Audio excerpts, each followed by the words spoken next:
Bon matin. Bienvenue à cette capsule encore. Merci d'être là.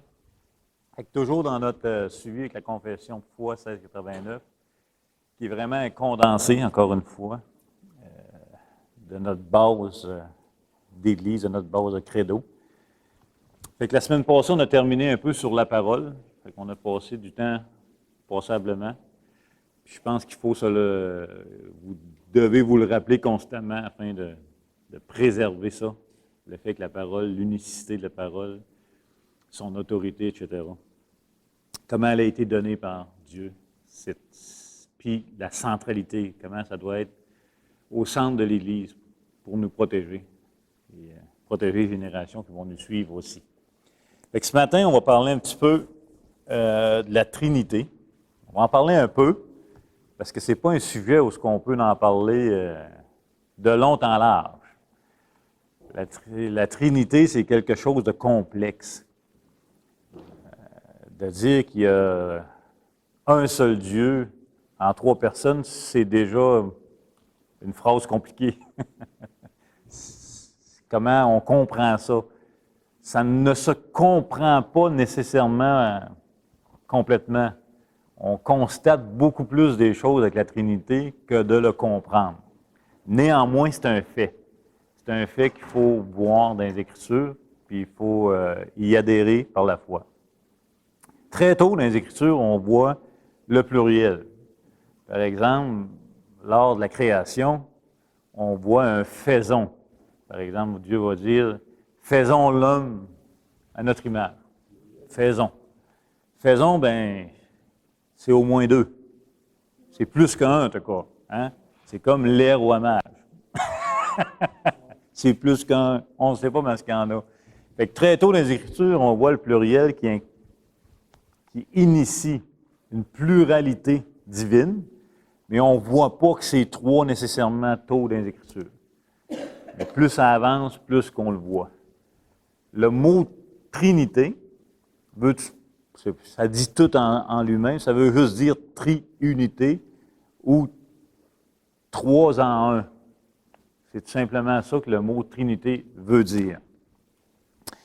Donc, Dieu existe en trois personnes, mais avec un seul Dieu. Trois personnes qui possèdent l'essence de Dieu en passant.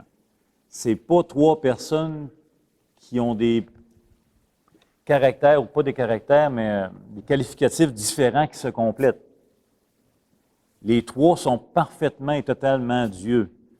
C'est-à-dire que les trois sont Dieu dans leur essence égale. Il n'y en a pas un plus que l'autre. Fait que ça, c'est important aussi à constater. Okay? Donc, on a le Père, le Fils et le Saint-Esprit. Maintenant, si je vous demande, est-ce qu'il y a un endroit dans les Écritures que vous connaissez où est-ce qu'on peut voir la Trinité à l'œuvre dans un même texte?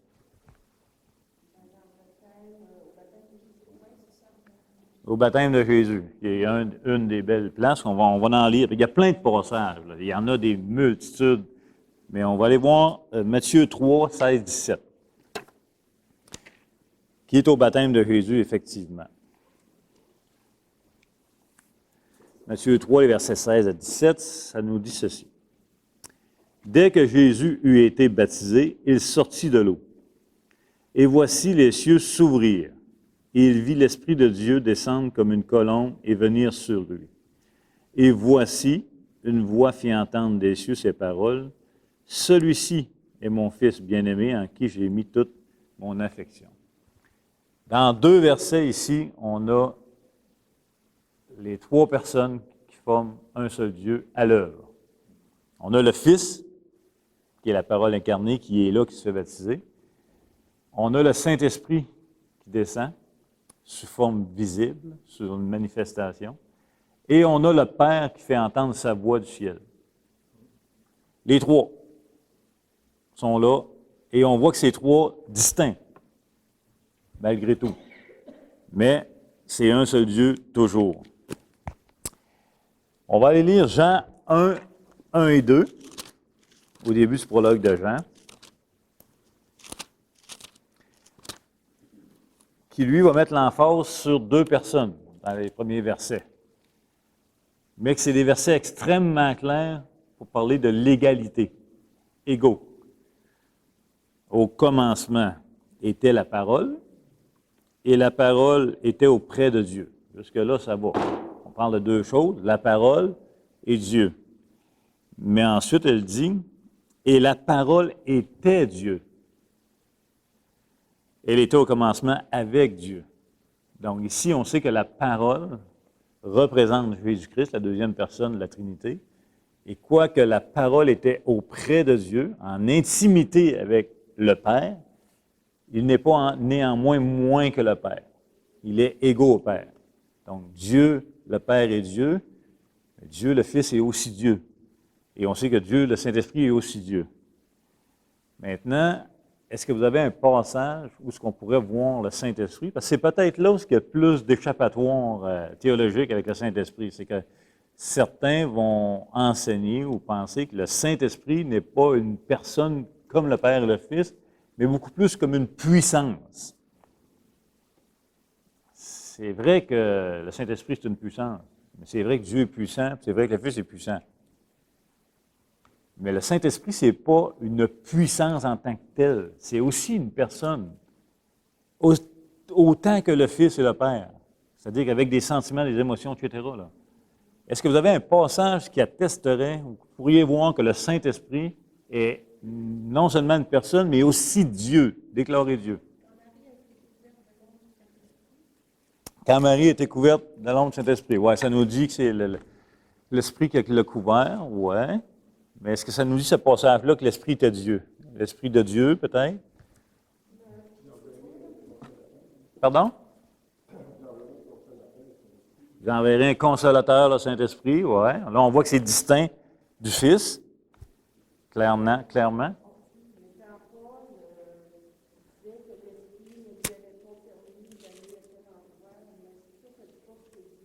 Mm-hmm. En tout cas, on sait que le Saint-Esprit a des émotions, puisqu'on peut attrister le Saint-Esprit. Alors là, on parle de personne, on ne parle pas de puissance. Tu ne peux pas attrister une puissance, mais tu peux attrister une personne. Dans Actes, on va tout avoir ça dans Actes, dans quelques passages. Actes chapitre 5, et versets 1 à 4.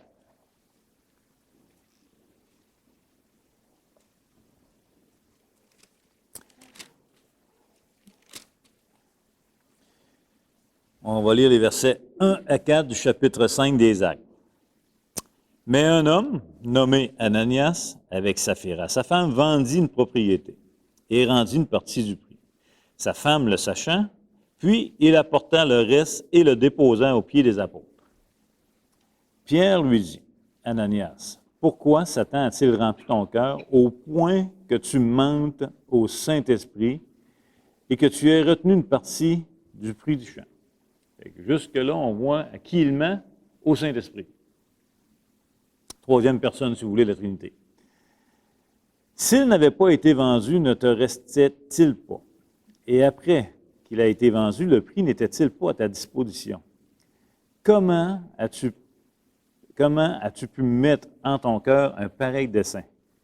Et la fin du verset, ce n'est pas à des hommes que tu as menti, mais à Dieu. Il venait juste de dire qu'il avait menti au Saint-Esprit. Mais là, il rappelle aussi que le Saint-Esprit est Dieu. Donc ça, c'est un passage aussi qui nous enseigne clairement. Tantôt, on a vu dans Jean 1 que la parole ou le Fils est Dieu. Ici, on voit que le Saint-Esprit est aussi Dieu. Et on a Dieu le Père avec une multitude de passages qui nous enseignent que Dieu est Dieu. Donc, comment ça marche? Je ne le sais pas. C'est quelque chose qui nous échappe. Néanmoins, c'est un constat qu'on voit clairement dans l'Écriture. Et c'est important. Pourquoi c'est important? C'est parce que toute notre théologie procède de ces trois personnes-là dans l'Écriture. Toute notre théologie chrétienne tire son origine de Dieu, qui est en trois personnes, mais un seul Dieu. Que ce soit notre salut, que ce soit la création, dans toutes les sphères de doctrine, ça vient d'un seul Dieu en trois personnes égales. Donc, Il y a plein de passages. Oui, monsieur? Il y a un lien entre le fait que Dieu est en trois personnes, que nous, on a été créés à son image, et que nous sommes un esprit qui vit dans un corps avec une âme, Ouais. de trois dimensions. C'est un peu comme j'ai aidé à comprendre le Je pourrais dire que c'est l'image, je pense qu'il pourrait avoir une certaine analogie, mais je serais prudent, puisque notre corps est constitué d'une partie matérielle et d'une partie immatérielle. Mais ma partie matérielle de mon corps, qui est ma chair, mes os, qui va pourrir, et ma partie immatérielle sont vraiment différentes. Alors que Dieu, dans sa Trinité, il n'a pas de différence. Ils sont également Dieu partout. Fait que c'est juste, mais l'image peut être belle, mais c'est à faire attention. Il y a une partie de Dieu quand même qui s'est faite chair. Oui, mais la partie de Dieu qui s'est faite chair, elle est aussi omniprésente, omnipotence, omniscience, autant que le Père que le Saint-Esprit. Comprends? Le Fils a été engendré de toute éternité. Ça fait attention, il ne faut pas juste dire le Fils a été engendré, mais de toute éternité. Fait que, mais l'image est bonne aussi. Ça donne une idée. On est quand même rien qu'une personne, mais qui peut être constituée de corps, âme et esprit. Et ça, c'est si vous avez comme position que l'âme et l'esprit sont différents. On ne rentre pas dans ce débat-là. Oui. C'est ça. Mais moi et le Père, nous sommes un. Il n'y a pas de distinction. Ils sont trois personnes différentes, mais un seul Dieu. Pardon? Non, le mot Trinité, en passant, n'est pas dans les Écritures. C'est un bon point. Le mot Trinité, vous ne le trouvez pas dans les Écritures. Vous le constatez. Mais pourquoi dans Éphésiens 5, il parle tout le temps de l'unité, de l'unité de la foi, l'unité de Dieu, l'unité? Il parle tout le temps de l'unité. Un seul Dieu. C'est comme je vous dis, je ne suis pas capable de vous expliquer, je ne m'engagerai pas à vous expliquer comment ça fonctionne, mais je le constate. Et on le constate dans l'Écriture. Moi, ce que je vous dis ce matin, il faut juste réaliser qu'il y a vraiment trois personnes et un seul Dieu. Et puis, c'est la base de notre théologie, puisque toutes nos doctrines, tout ce qu'on croit vient, soit du Père, du Fils et du Saint-Esprit, qui sont un seul Dieu, dans le fond. Fait que, ce que je peux vous dire en plus de ça, c'est que Dieu, dans sa Trinité, existe en lui-même. Faire une différence là, pour bien comprendre la distinction entre nous et Dieu. C'est que Dieu existe en lui-même. Ça veut dire quoi? C'est qu'il n'y a pas besoin de rien pour exister. Il existe de par lui-même. Il n'y a pas besoin de sa création pour exister. C'est-à-dire que Dieu n'a pas besoin de l'espace-temps. Dieu n'a pas besoin d'oxygène qu'il a créé. Dieu existe en lui-même depuis toute éternité. Et ça, c'est un caractère de Dieu. C'est Dieu. Il est de lui-même vie. Et il n'y a pas besoin de rien. Puis, je veux juste qu'on se rappelle, il ne nous a pas créés pour manifester son amour non plus. Souvent, on pense ou on entend où Dieu a créé l'être humain dans le but de révéler ou de manifester son amour envers l'homme. Il n'y a pas un besoin de manifester l'amour envers qui que ce soit. C'est ça que c'est beau, puis ça nous fait... C'est le fun, là. Mais Dieu, il n'a pas ce besoin-là en lui-même. Il est complet en lui-même. Il a besoin de rien en lui-même. Fait que ça, c'est un point qu'il faut comprendre. Et à l'inverse, nous, c'est totalement l'inverse. Nous, on n'existe pas en nous-mêmes. Vous voulez voir la distinction, c'est que Dieu, lui, il existe en lui-même. Mais nous, on n'existe pas en nous-mêmes. Nous, on existe par l'extérieur de nous. Notre vie à nous dépend de l'extérieur. Alors que Dieu, lui, dépend de rien et il est la vie en lui-même et il existe en lui-même. Il a besoin de rien. Avant qu'il ait créé quoi que ce soit, mettons, il n'y a rien. C'est dur à imaginer, mais il n'y a rien. Mais Dieu est néanmoins là et il existe en lui-même avec aucun besoin. Nous, on existe juste de tout par l'extérieur. Comment on peut comprendre ça? Bien simple. Si vous êtes assis ici aujourd'hui, c'est parce qu'il y a quelqu'un de l'extérieur de vous qui vous a donné un coup de main, qui est votre père et votre mère. Donc, vous n'êtes pas la vie en vous-même, mais vous existez par l'extérieur, qui sont vos parents. Vous vivez parce que vous respirez de l'oxygène qui est à l'extérieur de vous. Vous mangez, vous buvez de l'eau qui est à l'extérieur de vous pour vivre. Donc, toute votre vie dépend de l'extérieur vers vous, alors que Dieu, ce n'est pas le cas. Dieu existe en lui-même. Il n'y a pas besoin de rien d'extérieur pour vivre. Il est la vie en lui-même depuis toute éternité. Il existe depuis toute éternité. C'est Dieu. Fait qu'avant même qu'il ait commencé à créer, il n'y avait pas de besoin. Enlevez-vous vraiment de la tête que Dieu nous a créés parce qu'il avait besoin de nous autres ou qu'il voulait manifester de l'amour pour qu'on voit comment il est bon. On va voir des passages peut-être tantôt, puis on va y en revenir plus tard. Le bon plaisir de Dieu, c'est pour lui et non pour nous. L'amour a besoin d'un vis-à-vis. Oui. Une personne tout seul ne peut pas manifester l'amour. Et je crois que c'est ça la raison pourquoi Dieu ne voulait pas rester seul. Bon, OK. L'être humain avait besoin d'un vis-à-vis. Par exemple, pourquoi qu'on peut confirmer que l'être humain avait besoin d'un vis-à-vis? Pas parce qu'on se trouve intelligent à dire, c'est parce que Dieu l'a confirmé. Il n'est pas bon que l'homme soit seul. Il faut lui faire un vis-à-vis semblable, un être, un vis-à-vis semblable à lui, pour qu'il y ait complément. OK? Dieu n'avait pas besoin de créer l'homme pour avoir un vis-à-vis à aimer. Il est en communion depuis toute éternité. Son Fils? Il avait besoin d'un vis-à-vis. Aujourd'hui, je t'ai enchandré. Oui. OK, entre eux autres. Mais il est Dieu. C'est compliqué. La Trinité, c'est compliqué. Mais juste vous dire que Dieu est en communion depuis toute éternité avec lui-même. Il n'y a pas de besoin. Il faut partir avec la prémisse que Dieu n'a pas de besoin. C'est bien différent, là, OK? Il n'y avait pas un besoin. Ça, c'est bien clair. On va voir peut-être d'autres textes qui vont...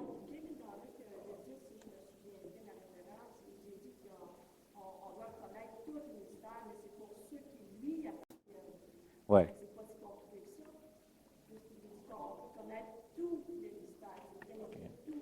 On peut connaître tous les mystères que Dieu révèle, a révélés dans sa parole. Il nous a révélé dans sa parole qu'il est un Dieu en 3 personnes, mais il ne nous a pas révélé comment ça marche. Il ne nous a pas révélé comment ça se passe. Ça nous dépasse un peu, puis c'est correct, on arrête là. OK? On le constate. Donc, juste se rappeler qu'on est des créatures, puis lui, il est créateur. OK? Maintenant, on a un Dieu en 3 personnes, mais néanmoins, le salut passe par une personne. Jésus-Christ seul. On peut voir Acte 4.12.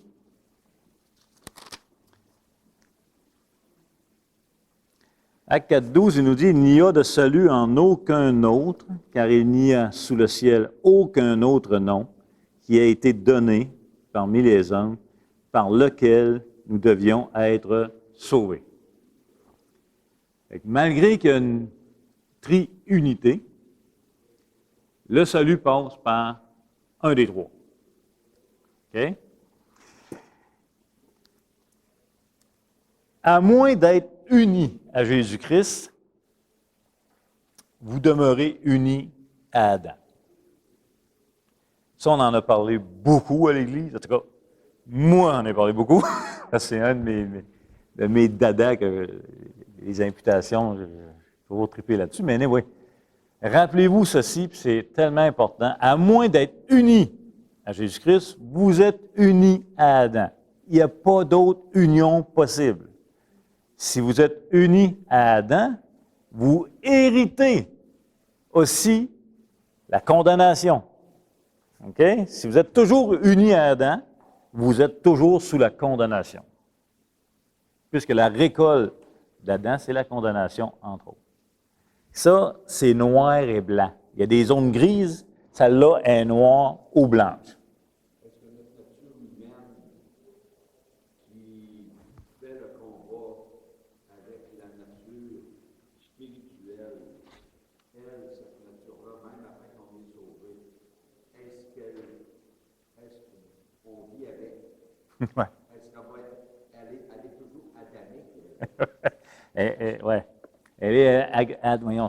Elle est adamique, mais elle est légalement morte. Elle est, d'un point de vue légal, elle n'existe plus. Ah, en tout cas, si vous la charriez plus, dites-nous comment vous faites. Oui, c'est ça, on vit avec. Romains chapitre 7.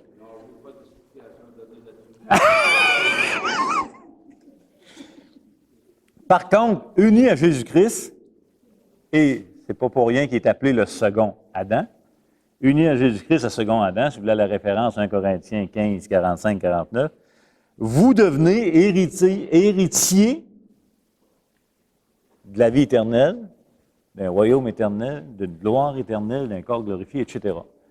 Fait que, où vous êtes en Adam avec son héritage, qui est la condamnation éternelle au bout du compte, ou vous êtes en Jésus-Christ, qui est la vie éternelle, tout ce qui est l'opposé. Mais il n'y en a pas d'autre sorte. OK? Il n'y a pas d'entre-deux.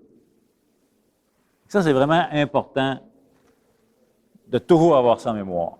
Fait que vous êtes soit en Adam ou en Christ, mais il n'y a pas de... Il n'y en a pas d'autre. Il n'y en a pas d'autre. Vous êtes soit sous la condamnation ou vous êtes soit déclaré juste, vous avez la vie éternelle. Il n'y a pas de moitié-moitié, c'est blanc ou noir dans les Écritures. Il ne faut pas se leurrer avec ça. Oui, mais il est fin. Il a beau être fin. Ah, rien. Donc, et cette union du croyant avec Jésus-Christ, ben, elle est extérieure à nous. C'est-à-dire que nous ne pouvons pas en nous-mêmes nous unir à lui. OK? Étant né en Adam, vous n'avez pas en vous-même la possibilité de vous unir à Jésus-Christ. Ce n'est pas un pouvoir qui vous est donné. OK? Tout comme que quand vous êtes né au monde, vous n'aviez pas le pouvoir de vous désunir d'Adam. Vous êtes né avec. Ça, c'est un point important. Pire encore, non seulement on n'a pas le pouvoir de nous unir nous-mêmes à lui, c'est que Dieu nous a unis à lui avant même la fondation du monde. Fait qu'on va prendre le temps de le lire dans Éphésiens chapitre 1. Éphésiens, là, si vous voulez, c'est vraiment peut-être le livre où ce qui nous parle le plus. Si vous voulez répondre à la question pourquoi Dieu nous a créés, Éphésiens parle beaucoup de ça. La gloire. Pas notre gloire, sa gloire. Faites attention. Fait que si on voit le verset 4, en lui, Dieu nous a élus avant la fondation du monde, pour que nous soyons saints et irréprochables devant lui. Il nous a prédestinés dans son amour à être ses enfants d'adoption par Jésus-Christ selon le bon plaisir de sa volonté. Le bon plaisir de sa volonté. Pour célébrer la gloire de sa grâce, dont il nous a favorisés dans le bien-aimé. C'est riche. En lui, nous avons la rédemption par son sang, le pardon des péchés selon la richesse de sa grâce, que Dieu a répandu abondamment sur nous par toute espèce de sagesse et d'intelligence. Il nous a fait connaître le mystère de sa volonté selon le bienveillant dessein qu'il avait formé en lui-même. En lui-même. À l'intérieur, il est tout en lui-même. Pour le mettre à exécution lorsque les temps seraient accomplis, de réunir toutes choses en Christ, celles qui sont dans les cieux et celles qui sont sur la terre, En lui, nous sommes aussi devenus héritiers, ayant été prédestinés, suivant le plan de celui qui opère toutes choses d'après le conseil de sa volonté, afin que nous servions à célébrer sa gloire. Pas notre gloire, sa gloire. Nous qui d'avance avons espéré en Christ. En lui, vous aussi, après avoir entendu la parole de la vérité, l'évangile de votre salut, en lui, vous avez cru et vous avez été scellés du Saint-Esprit qui avait été promis, lequel est un gage de notre héritage pour la rédemption de ceux que Dieu s'est acquis pour célébrer sa gloire. C'est magnifique. Tout passe par le Fils. Mais on apprend dans les Écritures que ceux que Dieu a choisis, le Fils va les prendre. Et on voit dans les Écritures que ceux qui ont été prédestinés d'avance, Jésus ne les refusera pas parce que c'est ceux que Dieu va lui envoyer qu'il a choisis. Et on apprend que c'est le Saint-Esprit qui applique ce salut. S'il n'y a pas de Saint-Esprit, il n'y a pas de conviction. Fait que c'est un seul Dieu, 3 personnes, avec pas des... C'est un complément vraiment extraordinaire. C'est spécial. Donc, et avant d'être unis à Jésus-Christ, nous étions en Adam, et le même livre, en Éphésiens 2.3, va nous parler que nous étions des enfants de colère. En Adam, nous étions ennemis des enfants de colère. Donc, le salut, l'œuvre du salut est à l'extérieur de nous et elle vient en nous par l'action de Dieu, par l'œuvre du Saint-Esprit, en son temps. Tant et aussi longtemps que nous ne sommes pas unis à Jésus-Christ, quoique prédestinés à croire, nous demeurons des enfants de colère. Parce que nous sommes unis à Adam, sous la condamnation. Et spirituellement mort. Spirituellement, vraiment mort. Ouais. Donc, le salut est l'œuvre uniquement de Dieu qui, un jour, prend place en nous. Elle sait qu'il n'y a pas de place pour nous autres. C'est comme ça. C'est vraiment important de comprendre que notre salut est l'œuvre d'un autre, et cet autre est Dieu. Et les Écritures nous enseignent aussi que cet autre-là est exclusif. Ça, c'est un autre point qui est étonnant. C'est exclusif. En d'autres mots, la deuxième personne de la Trinité, la parole incarnée, est le seul auteur du salut et il n'y a pas d'autre salut que lui. Jésus-Christ. Si vous ne croyez pas en Jésus-Christ, vous êtes perdu. C'est aussi simple que ça. Vous pouvez nous dire, ouais, mais Luc, il y a plusieurs chemins qui mènent à Rome, puis je pourrais aller à Rome de diverses façons, utiliser divers moyens pour nous rendre à Rome. C'est vrai. C'est vrai qu'il y a beaucoup de chemins qui mènent à Rome. Vous pouvez y aller en auto. Ben, je ne sais pas, là. Je sais pas si... En tout cas, vous pouvez faire des bouts en auto. Vous pouvez prendre l'avion et bateau, j'imagine. Là. En tout cas, c'est vrai pour Rome, mais ce n'est pas vrai pour la vie éternelle. Il n'y a pas différents chemins pour avoir la vie éternelle. Il n'y a pas différents moyens pour avoir la vie éternelle. C'est exclusif. C'est Jésus-Christ seul. Jean 10, verset 9. Juste un verset ou deux, on peut voir. Ça va vite. Jean 10, verset 9.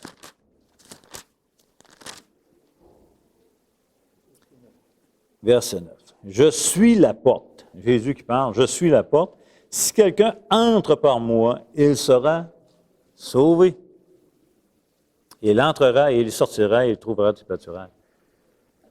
Il n'y en a pas d'autre chemin.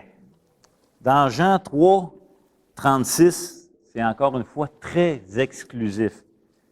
Si quelqu'un croit au Fils, il a la vie. Si quelqu'un ne croit pas au Fils, il n'a pas la vie. Il n'y a pas de zone grise. C'est vraiment noir ou blanc, là. C'est clair.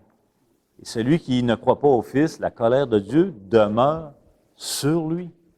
Pourquoi la colère de Dieu demeure? Et ça dérange beaucoup. Ce qui est important, c'est que quand on témoigne l'Évangile, les gens vont... Témoigner l'Évangile, c'est assez simple, mais ça fait réagir. Pourquoi? Parce qu'on annonce un salut exclusif. Ouais, mais si je crois, lui qui croit à Allah, ben, Allah ne sauve pas. Parce que les Écritures sont exclusives. Et ne portez pas le fardeau de... Parce que les gens vont dire, pourquoi toi tu aurais la vérité, hein? Pourquoi c'est toi qui dis vrai? Pourquoi je devrais te croire, toi, que c'est Jésus qui sauve? Bien, c'est pas parce que je le dis, en passant. C'est pas parce que c'est nous qui le dit. C'est la parole qui s'authentifie. C'est la parole qui déclare l'exclusivité, qu'il n'y a pas de salut en aucun autre nom que celui de Jésus-Christ. Fait que c'est Dieu qui fixe les standards, hein? Et le standard est exclusif, c'est Jésus-Christ. Il n'y en a pas d'autre. Je sais que la sincérité, ça fait pleurer beaucoup de gens. Puis je sais que c'est une vertu en tant que telle. Mais ça ne sauve personne. Et de plus en plus dans le christianisme, malheureusement, on voit des courants de pensée que Dieu va sauver beaucoup de monde, même en dehors de confession de foi de son vivant. Ce n'est pas biblique. J'ai des frères, des sœurs non-croyants, tant que ça ne changera pas, ils sont sous la condamnation. Même affaire pour nos enfants. Je sais que ça fait mal. Je le sais très bien en passant. Mais ajoutons foi à ce que Dieu dit. Il n'y a pas d'autre salut en dehors de Jésus-Christ. Dans les prochaines semaines, on va voir un peu comment ça se met en place, ce salut-là. On va mettre beaucoup d'emphase sur l'obéissance active de Jésus-Christ versus l'obéissance passive, où ce qu'on a enseigné énormément sur l'obéissance passive, mais un petit peu moins sur l'obéissance active. On va mettre un petit peu d'emphase là-dessus pour bien saisir. Ça va là-dessus, donc? Dieu est un seul Dieu, 3 personnes.